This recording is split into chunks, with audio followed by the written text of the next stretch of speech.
Hey, Keto freaks. In case you haven't heard, Richard Morris and I are turning the entire town of New London, Connecticut ketogenic in July 2017. Keto Fest isn't a conference. Conferences are for professionals. Festivals are for people. We will have some great speakers, yes, but also a pig roast, music, movies, cooking lessons, fitness lessons, bike tours, walking tours, and a whole lot of camaraderie among fellow Ketonians. Richard and I will both be there, as will many of our podcast guests and Facebook group admins. There's so much going on, I don't have time to tell you here. So go to ketofest.com and add your name to the mailing list so you'll know where to go and when in order to get your tickets. Keto Fest, real keto for real people.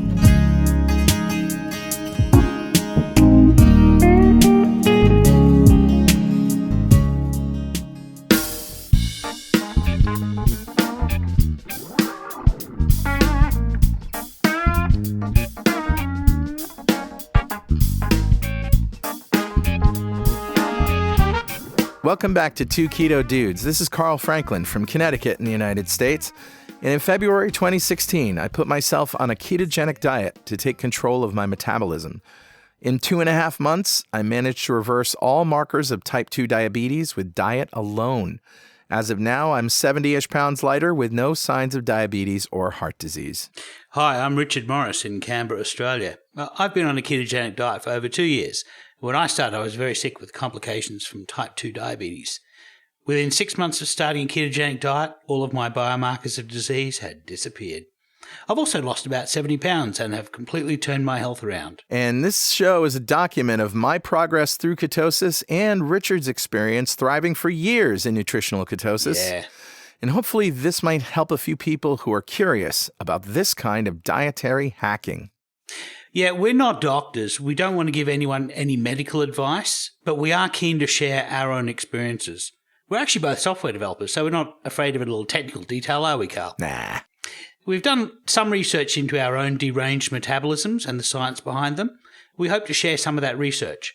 Where possible, we intend to put links in the show notes to cite the research supporting any claims that we make.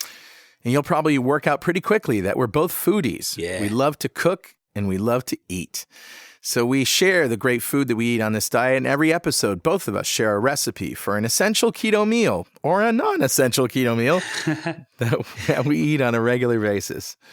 So let's start podcast episode number 32. Female!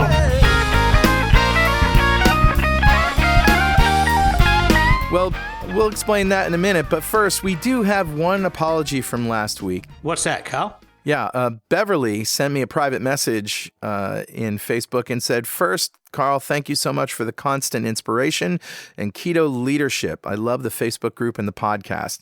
It's such a source of information, guidance, comfort, fun, etc., yada, yada, yada. Awesome. I listened to the podcast Paying It Back this morning on my commute into work. I wanted to make one small correction. Mm-hmm. At the very end of your recipe, you and Richard discussed soy.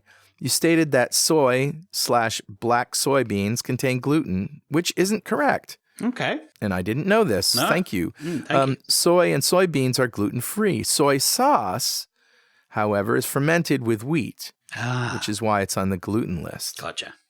Okay. But most folks with gluten sensitivity or celiac, like myself, may find they have a soy sensitivity as well. I don't, but you never know. And then she gave us the source of this, and we will post a link to it. Yeah. The source of this information. We'll put that in the show notes. Beverly, thank you. This is exactly why we have errata and why we need to be called on things like this. The last thing we want to do is spread misinformation. Yeah, totally, Carl. If anyone hears anything that they disagree with, please send us an email to dudes@twoketodudes.com and let us know. Absolutely. So before we have our special guests on here, Richard, let's just quickly recap what a ketogenic diet is. Sure.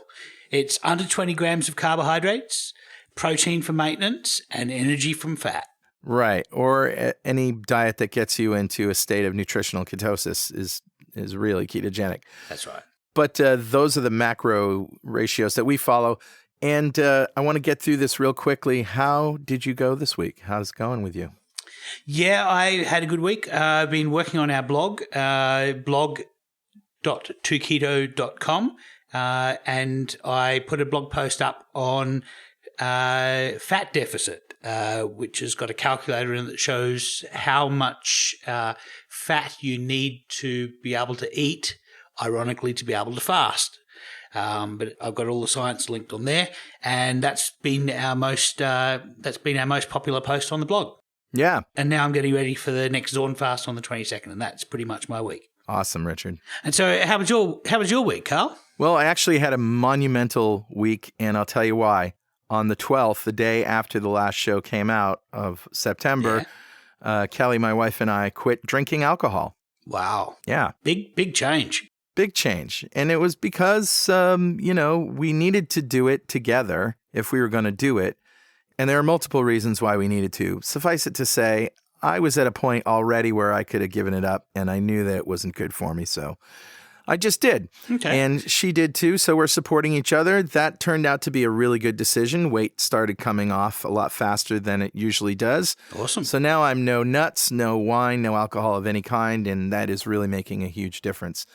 There's one other thing that I got to mention before we bring the girls on, which is, of course, last week there was this huge article that came out in all the major news media about this researcher who found these old documents from 1966 that show that the National Sugar Foundation or the Sugar Research Institute, I can't remember, which one was it? Sugar Research Institute, yeah. Yeah, these guys paid some Harvard researchers to publish science, quote unquote, that counteracts claims that sugar was bad for heart disease and shifts the blame to fat. We'll put a link to this in case you were hiding under a rock, but it was such huge news that it broke through the mainstream, and now all of my friends who have heard me talking about this stuff are now suddenly a lot more interested. Yeah, everyone's posting it to me saying, "Have you heard about this?" I've heard it from like about 30 of my friends on Facebook. Right, and it falls in line with the kind of stuff that we've been talking about here. Yeah. One other story is that I was asked to play, because I'm a musician, play and sing for an Alzheimer's fundraiser down at Ocean Beach in London, and it was great. And a lot of people came out, and when they got up to speak to rally the troops, about Alzheimer's and pay attention to this persistent, progressive, insipid disease, and we have to stick together to find a cure. Mostly they were concerned with raising money to pay unpaid healthcare workers who care for elderly and increasingly younger people with Alzheimer's disease. Nothing about diet, nothing about, anybody who's found a potential cure already. Right. And then I went looking, and it's embarrassing how much we've figured this out already. I know. It's type 3 diabetes. Yes. It's incredible. Yeah. And we've been talking about it for over a decade. It's been in all the media. It's not like people have any excuse not to know this. That's right. And there are even books. There's a book by Henry Lauren called Alzheimer's Solved. 5-star reviews on Amazon. There's another book by David Perlmutter called Grain Brain that explains it. Yeah. There are numerous studies that show that starving the brain of fat is a primary driver of Alzheimer's, as well as increased insulin sensitivity in the brain, which is an overexpression of glucose. And the peak bodies are just ignoring it. People are completely ignoring it. And I feel the same way about diabetes. Yeah. The cynical part of me said, all you people out there with Alzheimer's, you just keep struggling because you're making us all money. It's incredible, It just made me mad. All right. That's enough of me on my pedestal. Yeah. I hope everybody wisens up and we cure this stuff once and for all. Yeah, me too. All right, so the reason that we're calling this show Female, I'll tell the story real quick and then I'll introduce Brenda and Kim, is that we had so many comments in Facebook from women who are like, hey, you guys are dudes, but you only talk about dude stuff. Us women's out here have so many issues that you don't have when it comes to nutrition, ketogenic diet, as a therapy, all sorts of issues that we're affected by. How come you never talk about that? And of course, we there's probably an obvious reason. We'd love to. We don't have the experience, but we know people who do. So We do. we would like to invite two of our Facebook group admins and also very intense keto ninjas, Brenda Zorn and Kim Howerton, to the show. Welcome, ladies. Hi. Thank you so much. Thanks, Carl. Richard? It's lovely to be here. So what were some of the burning questions that you see over and over again in the Facebook group as they relate to women's issues? Go ahead, Kim. Sure. Well, so I think we all know that keto works in a lot of ways, and one of the main ways that it works is hormonally. Yeah. And so women's hormones, if you know any women, you might have noticed, are slightly more complicated than than sometimes men's hormones might be. Not every man, not every woman, but yeah, I don't want to blanket statement too much. I would agree. Yeah, and so, issues come up that women tend to deal with a lot, and there's a sort of an epidemic of something called PCOS, or polycystic ovarian condition, Right. that is definitely seen a lot in the keto community, and it's because PCOS is a insulin related condition. And so that affects a lot of women, and it affects fertility. It affects ability to lose weight. It gives you lovely side effects like facial hair, which is awesome for women, generally speaking. Oh, no. And then, it'll affect fertility. There's also a lot around menopause. There's, difficulty losing weight. There's, unique protein requirements. There's period stuff. Chocolate is involved in many of these questions that women have. Chocolate, yes. Chocolate, yes, Brenda says, yeah. There's either like estrogen dominance or too much testosterone. Like all the hormones can get totally out of whack. And keto is one of the really awesome things that can help align those things. Right, and then, totally mellowed out. Totally.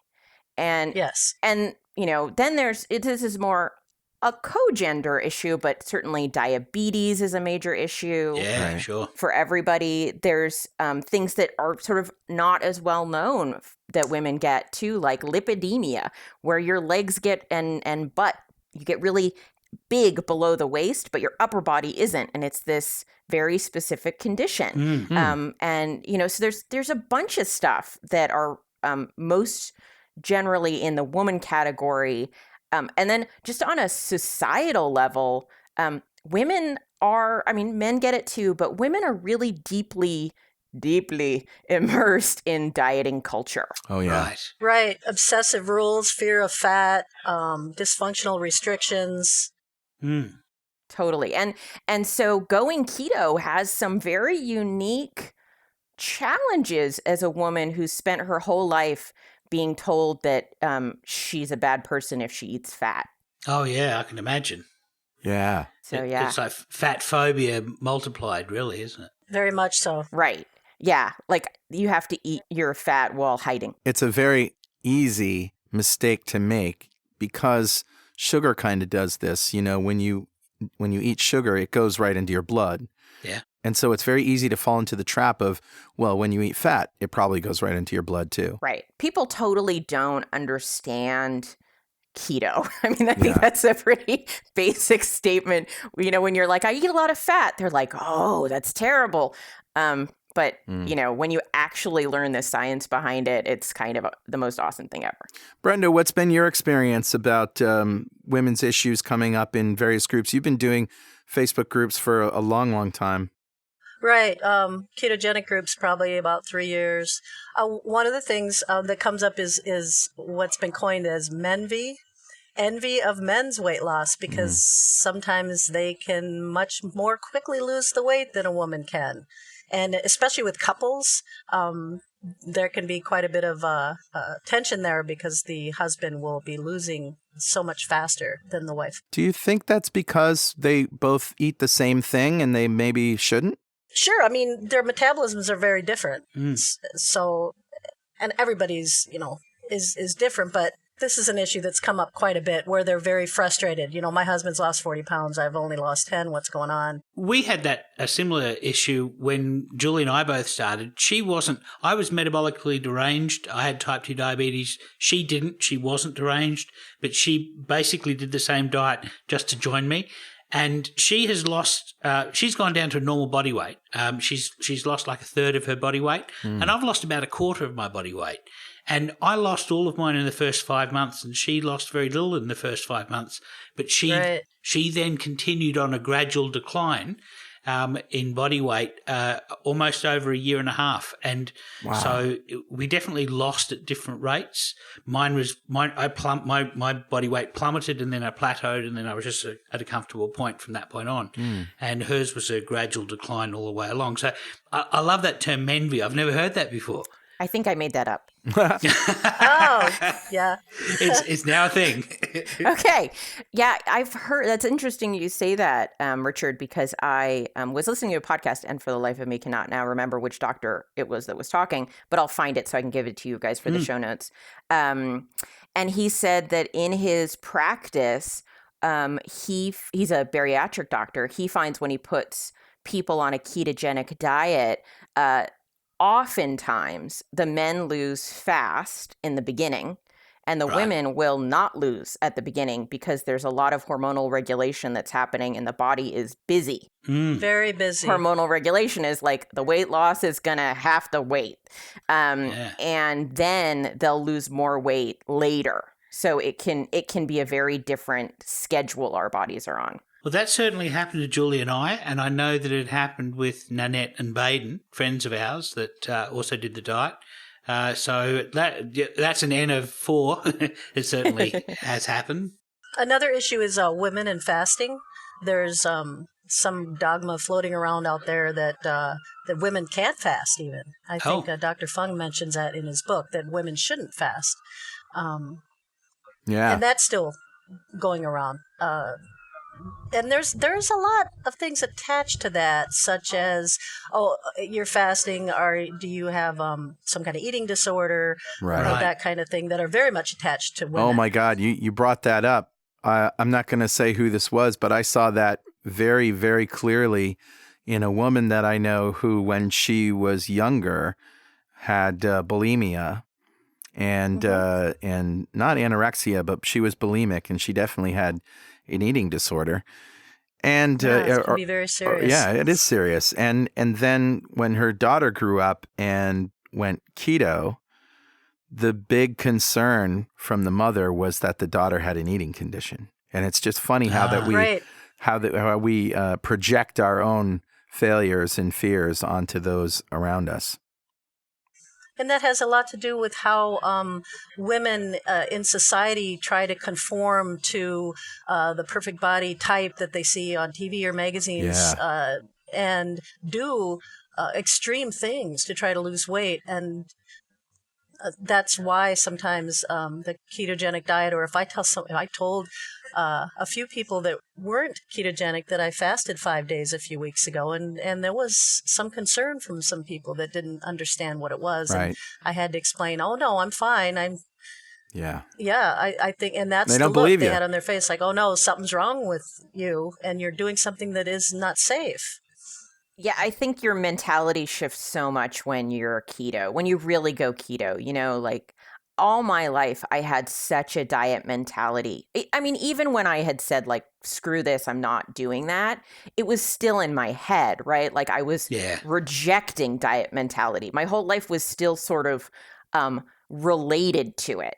I was either for it or against it, right? Sure. And like on keto, it's the first time that part of my being has shut off. Yep. And so the decisions I make within keto are much more about like, how do I feel? How do I, am I starving? Am I satiated? Like I'm actually for the first time ever really able to hear my body in terms of hunger signals. And you're not alone there. We have that same as men. We have that same clear clear signal. Very important. Yeah. And so I think for people outside of keto, it's sort of like, you're like, I can breathe underwater. And they're like, no, you can't. You know, I it's know. like they don't even understand the context.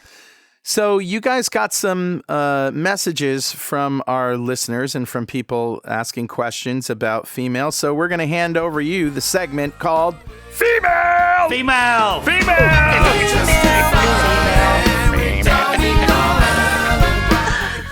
We don't like puns or anything. Oh, that's so awesome. That is so awesome. And while we're at a light moment here, that background noise you hear is Brenda is outside the coffee shop stealing some Wi-Fi right now. Oh, yes. The things that we do for you, listeners. That's right. So Cindy in the Facebook group says, going out on a first date tonight and just discovered he eats keto. Score!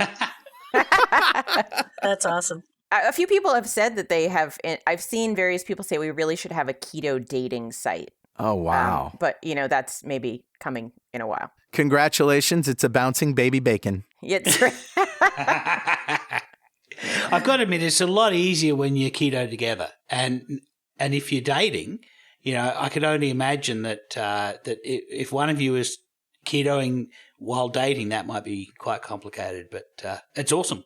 My partner is not keto, and so we definitely, you know, have that difference. But I mean, it's not even a thing. Like, I certainly think, you know, dating someone new, it's always good to have things in common.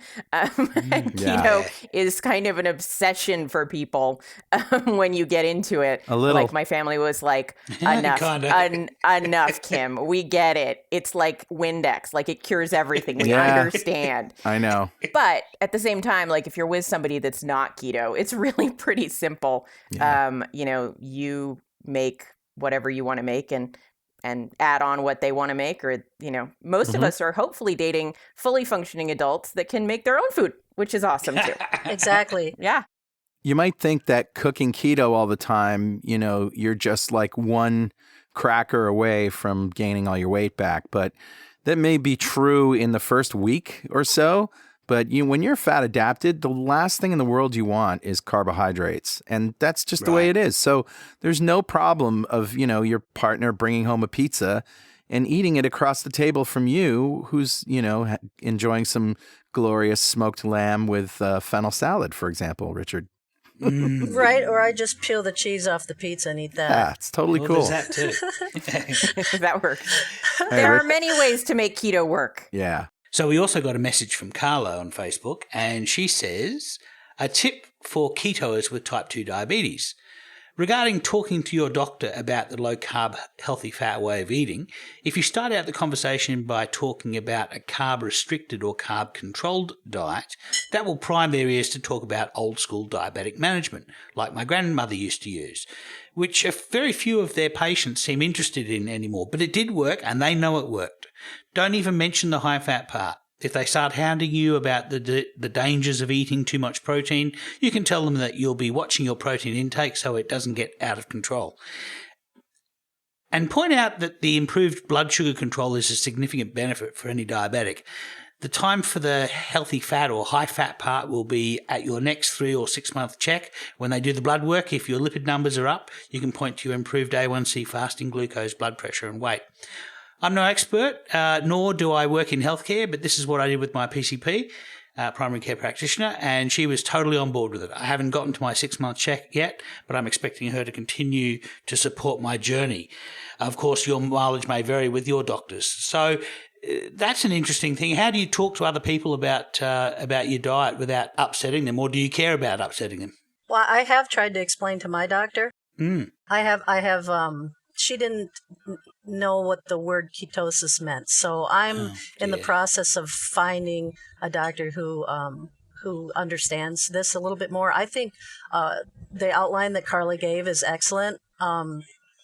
Definitely, that's a good way to approach it. My doctor has, of course, already seen my A1C go back to normal from 11.5, and her and the people in the lab, even, because I used to go in there every 3 months, they kind of knew who I was, just stopped me and said, "What are you doing?" And I didn't, say the ketogenic diet. I just said I'm eating low carb. My doctor isn't really open to it. I suggested Volek and Finney's book, Yep. The Art and Science of Low Carbohydrate Living. Sure. And she just said, I don't really have time to read that, Yeah. which is very disappointing. So, especially after she saw my numbers, my goodness, my lipids were 1,200. I do not have time to cure my patients. I am too busy doctoring. Right. It's sad, really. It's sad. Oh, well Kinda sad. said. But, I'm excited to find a doctor who will pay a little bit more attention to what I'm doing. Well, that's the thing. We're and not look at my record. We're not saying that you need to brainwash your doctor. That's not even possible. But what we're saying is you present the evidence, and if they completely ignore it and continue to give you a spiel without any science to back it up, that's not a good doctor. It's just the way it is. And so we like to say here, you either change your doctor or change your doctor. Change your doctor. Yeah, I do not have diabetes. I have a slightly elevated A1C when I started, which was not incredibly long ago, actually. But I do have pretty bad hypothyroidism and also PCOS. But when I was diagnosed with the hypothyroidism, I was seeing a doctor whose name is Sarah Gottfried in the Bay Area of California. And she wrote a book called The Hormone Cure. And she's a little more paleo than keto. But she she was like, the first thing she's like, get off grains. You can't have grains. No grains for you. No let's reduce your carbs. Let's get the carbs down and include healthy fats. Well, good. And so she was awesome. And then I recently switched to another endocrinologist because Dr. Gottfried has gotten very famous and no longer sees patients. Yeah. And the first, I said, I started the conversation the exact same way she did, which was, so I've cut out all carbohydrates except for some vegetables. And she was like, well, that's awesome. Are you eating enough healthy fats? And I was like, okay, we're going to be fine. Yeah. We're going to be good friends. Wow. I want a doctor to say that to me. When you live in the Bay Area, the awesome part is it's a pretty paleo culture. The problem is everything costs about $10,000. Yeah. So, it's a balancing act. I used to go to a doctor when I lived on the coast, and I won't mention his name, but he really wasn't across a lot of these things. And when I moved up to Canberra sort of a year ago, I went shopping for a new doctor, and I got a recommendation in one of the Low Carb Down Under news groups for the doctor that I currently go to, and she is awesome. She's more of the Michael Mosley 5-2 diet kind of, she does intermittent fasting and that kind of thing, rather than purely ketogenic. But it's wonderful when you get a doctor that's simpatico, really, isn't it?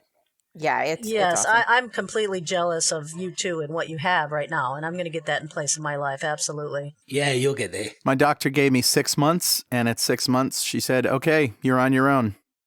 You just keep doing what you're doing. Doing good. Well, we can't have a female show without mentioning Shark Week. Shark Week? What's that? So, well, that's a term we've coined for the 28-day menstrual cycle, and I love it. I love that particular. Yeah.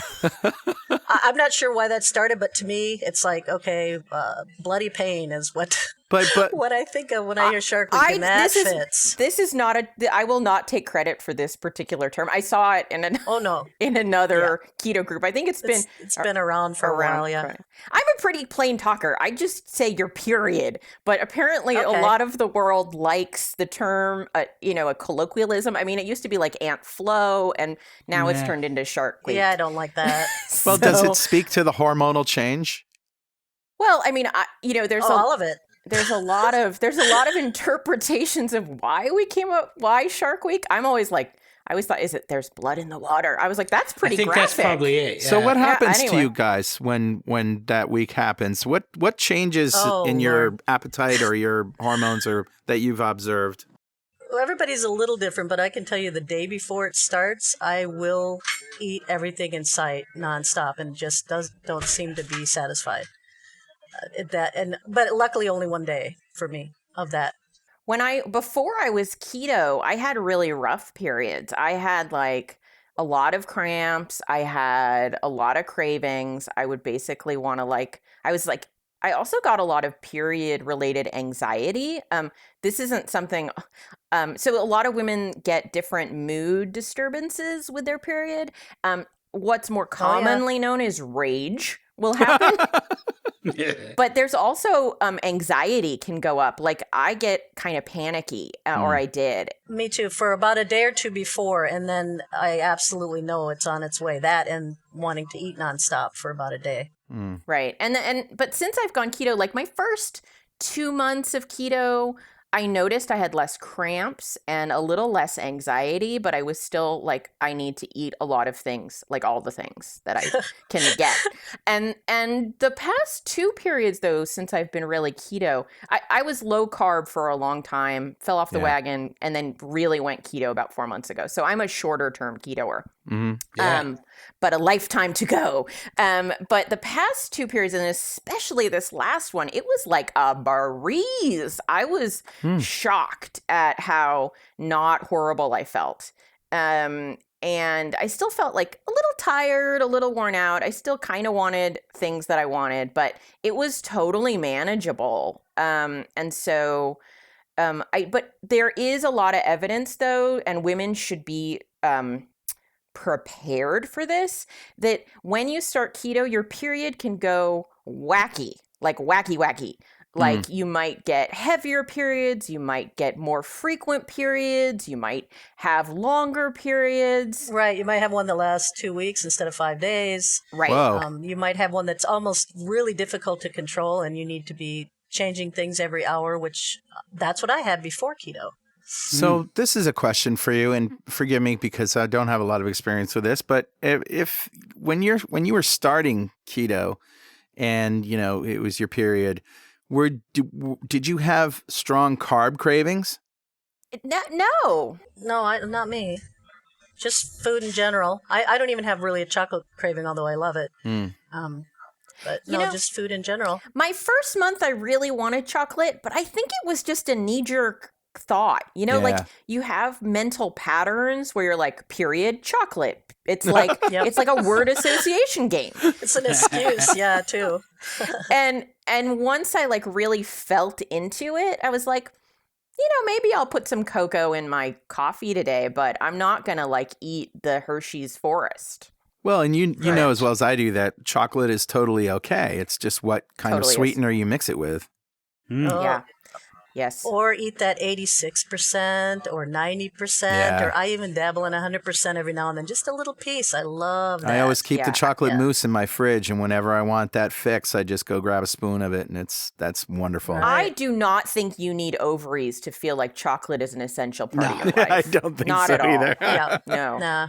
I made blueberry white chocolates this week, and they were awesome. Oh, they were beautiful. You know, I'm going to call you on that, though. I'm calling you on that. Those are awesome, but white chocolate is not chocolate. It's not chocolate. I'm just going to say it's not. Cocoa You're right. butter. No, you're right. I'm calling you on that. Isn't it made with cocoa butter? Yeah. Yeah, it's made with the coconut fat, but it's instead of using cacao solids, the cacao powder, it uses milk powder.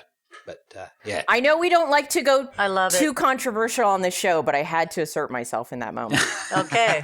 Yeah. I love it. But I should finish I started by saying that your period may go really wacky. At first? Yeah, at first. It should, if it persists to be wacky, you should probably go get that checked, and it's probably no biggie, but it's always a good idea if you're bleeding a lot.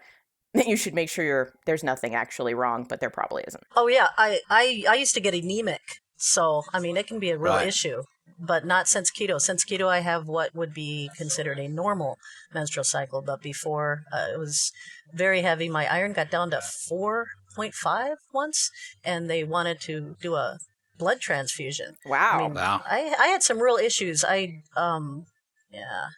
not anymore. I mean, now everything...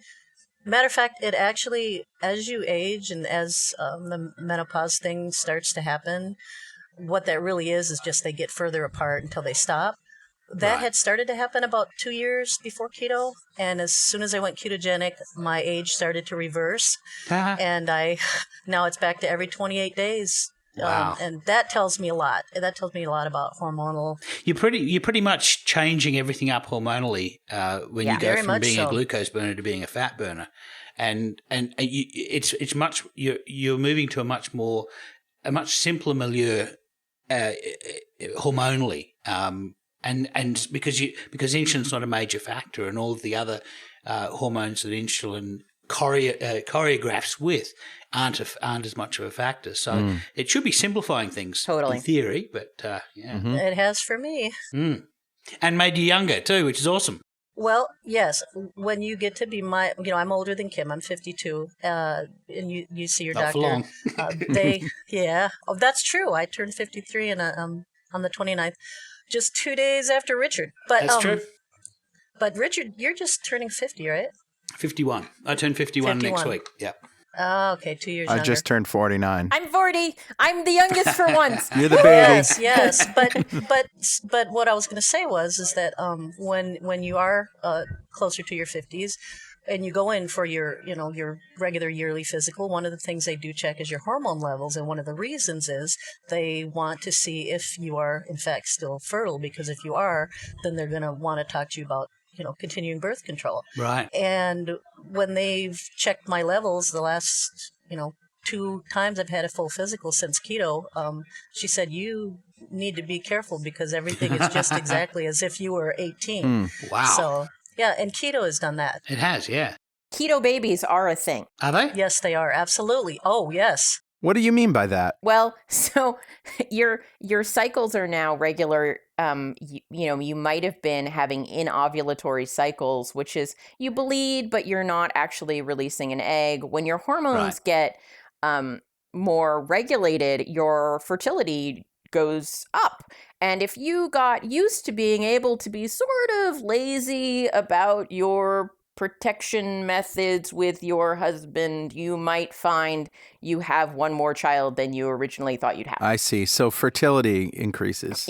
It tends to, yeah. Yes, very much so. Everything starts working right. But your libido also increases, so that's Double that's a whammy. bad combination, yeah.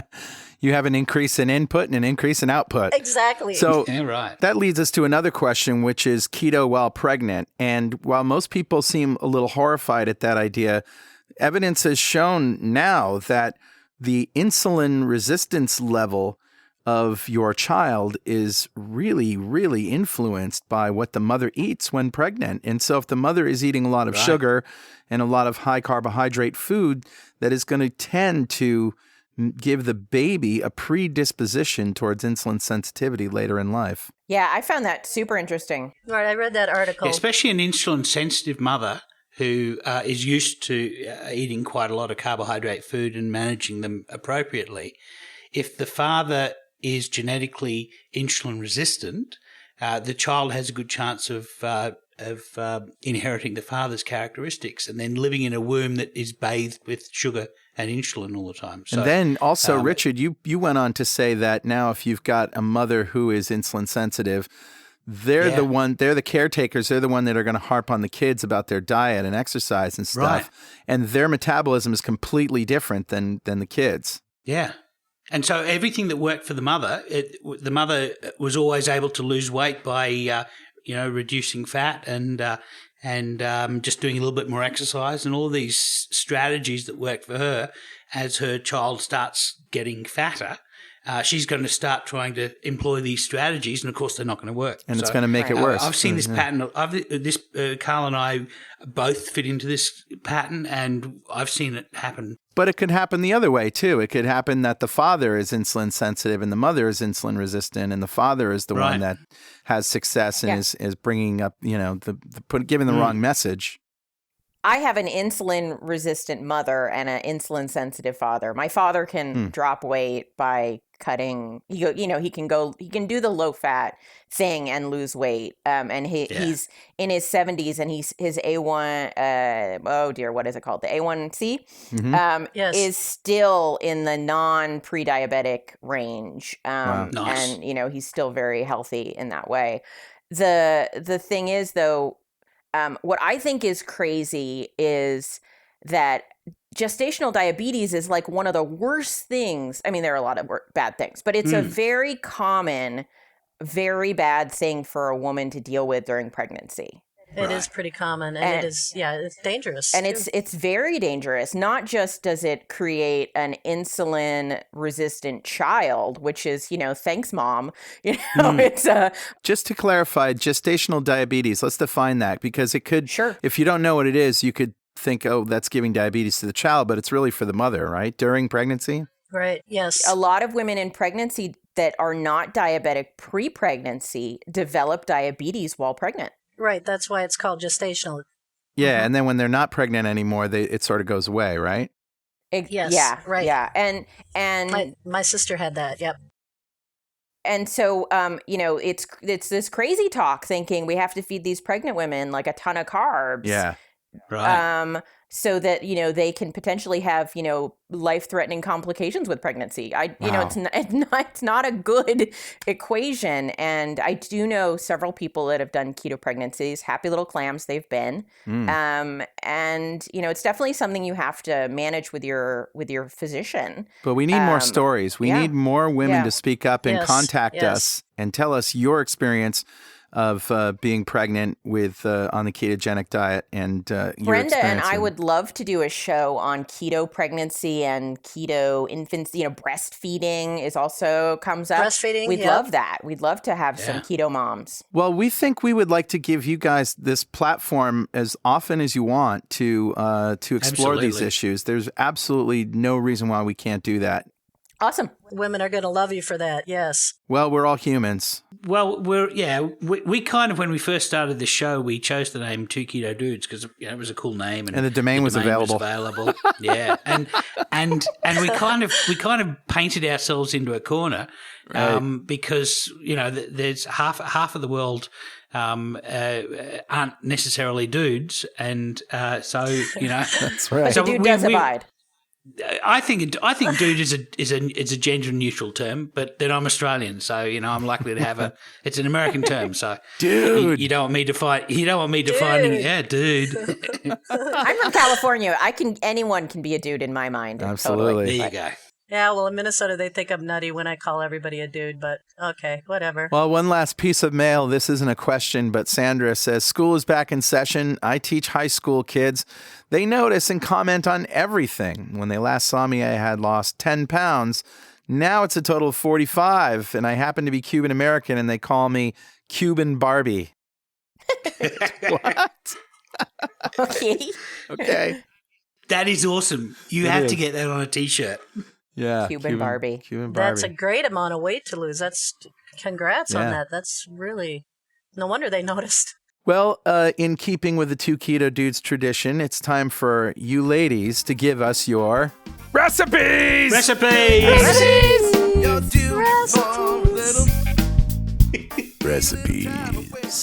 Gingivitis. Okay, who's going to go first here? I know Kim has got a recipe for something I have never tried, and I had no idea the ingredients it contained. What you got, Kim? Is it lemon curd? Lemon curd. So I love lemon curd because it's a really versatile thing. You can keep it in your fridge, and then you can use it in all sorts of things. You can mix it with whipped cream, and suddenly it's like a lemony, fluffy thing. You can fill a tart shell with it, a keto tart shell, top it with whipped cream, and you got a really impressive party dessert.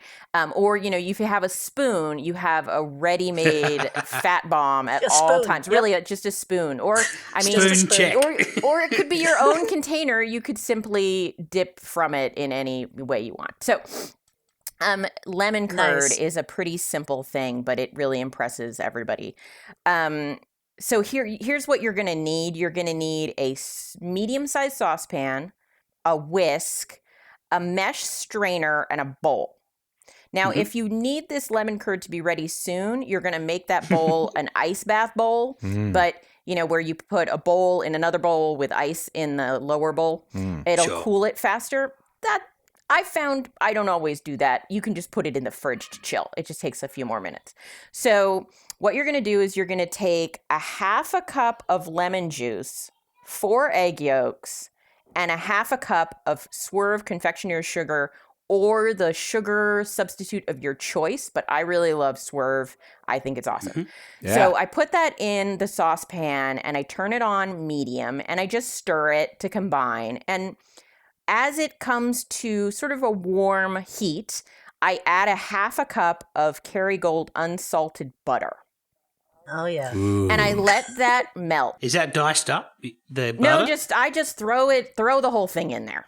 I mean, it's a half a bar of the size I usually find in the United States. Usually the bricks of Kerrygold that I find come in a cup amount. So you want a half a cup amount. You could use another kind of butter too. So far, it sounds like lemon meringue pie filling. Yeah, it's the same thing. That is lemon. So far, it sounds very yummy. And then you just let the butter melt, and you keep stirring because you don't want the egg to cook in there. Oh, by the way, if you get lazy, just throw the whole egg in. You don't even have to separate them.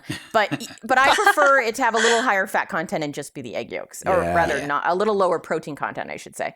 And I just keep stirring it until it thickens. It'll take about 8 minutes. It never comes to a boil, but it goes from sort of liquidy to sort of like a thicken. It'll coat the back of a spoon thickness.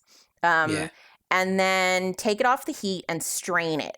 So you don't need to like strain the juice or anything before you throw it in there because you're straining it as a last step.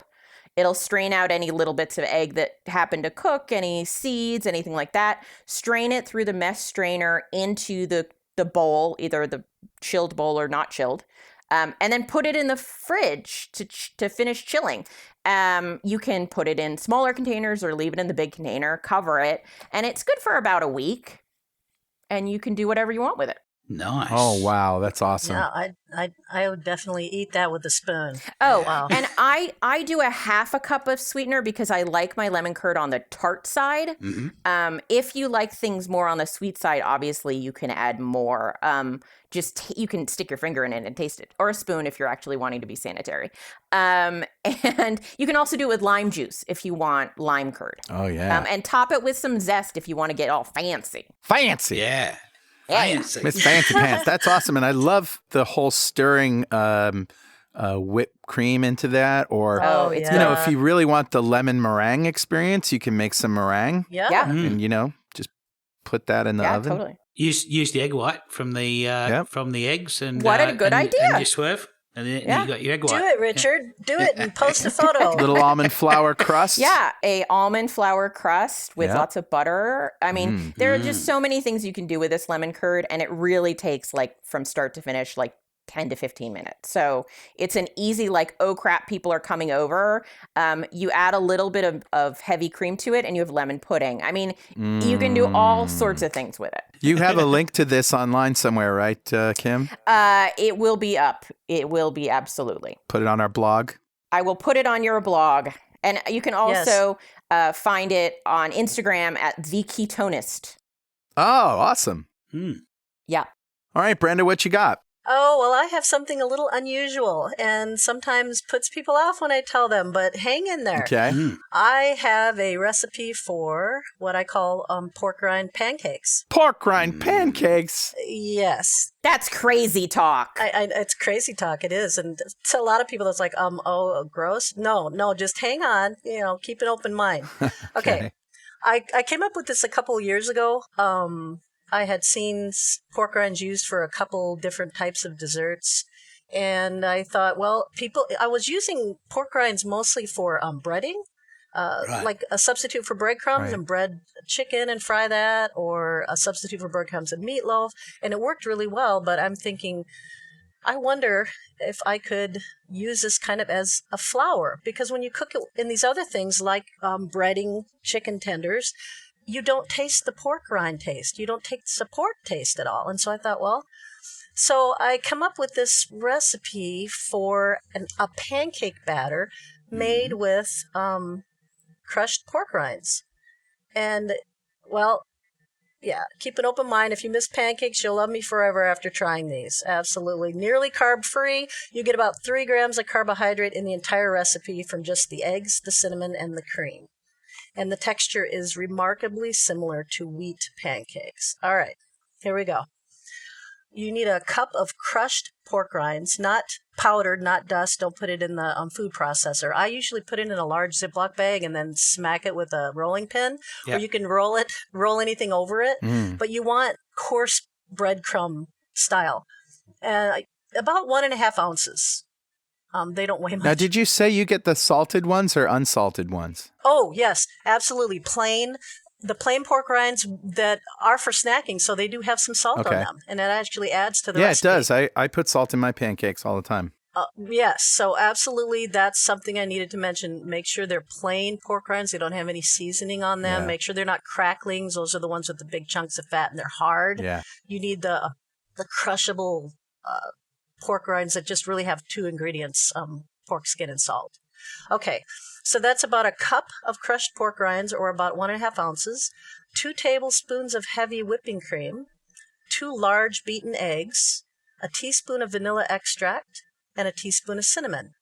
Now you just mix all this together, and you let it set for a few minutes to thicken up, maybe a couple, 2-3 minutes.